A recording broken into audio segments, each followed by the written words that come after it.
In today's gospel passage, Christ invited three of his closest friends, his apostles, to leave behind their everyday concerns and go away and join him for some quiet, peaceful time at prayer. But as we heard while at prayer on the mountain, when all was peaceful and quiet, they were suddenly enveloped in a cloud and given a glimpse of Christ's inner power and glory. For a blinding instant, the veil separating heaven from earth was removed, and they had to shield their eyes against the dazzling brightness as the glory of the Lord shone around them. And when God's voice thundered from the midst of the cloud and proclaimed, "This is my Son, listen to him," they were overcome with fear, and yet at the same time filled with awe and reverence, and fell to the ground on their faces. And coming down from the mountain, Jesus told those very close friends of his that the road would lead to Calvary and to the cross. These three disciples who had witnessed Jesus in glory would shortly see him reduced to a point of deep human weakness during his agony on that dreadful night in the Garden of Gethsemane when he would sweat blood. Today's transfiguration on the mountain was meant to strengthen their faith and hope and encourage them to persevere through their future ordeal. Today's vision, he showed them the end point of the story and told them what had to happen to get to that point. The purpose of Christ's ascent up the mountain was to seek divine guidance through quiet prayer. And today's story is a good example of the strength we can derive from prayer while facing the difficulties of life.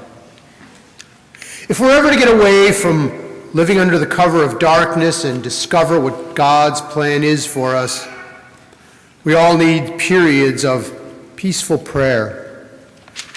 Peaceful prayer so that God's voice is not crowded out in the noise of our own lives. Prayer is about being in the presence of God. Prayer is about listening to him and experiencing his strength in our movement through life.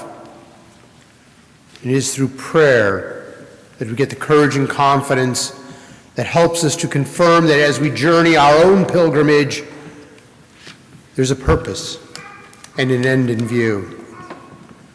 And that is God calling us home. He may not call us to unknown places like Abraham or Moses or the apostles were, but he does summon each one of us to trust him as we meet the challenges of daily living.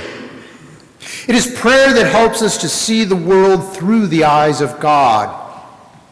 And while prayer does not remove or take away our problems, prayer helps us to face them bravely.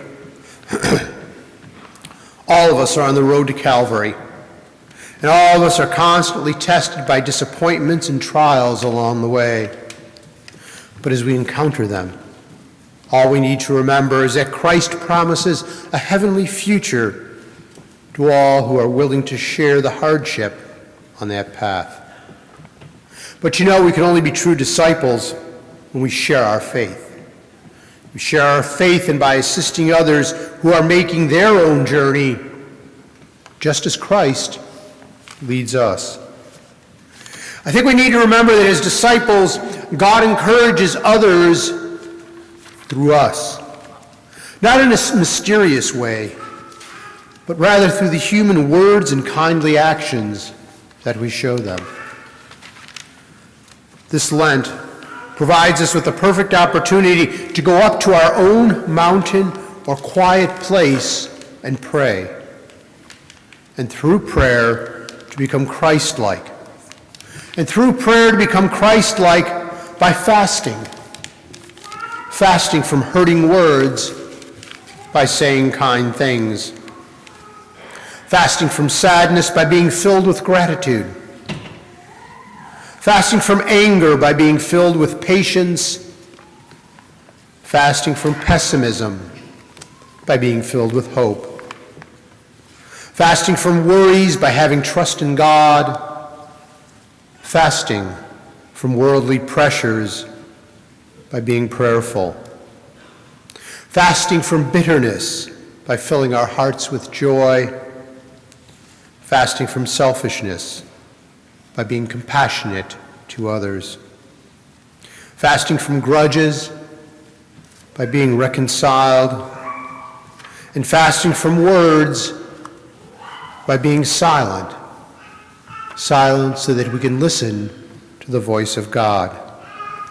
And by doing this, the glory of God will shine through our lives as we glow brighter and brighter as we are turned through prayer into the image of Christ. In the name of the Father, and of the Son, and of the Holy Spirit. Amen.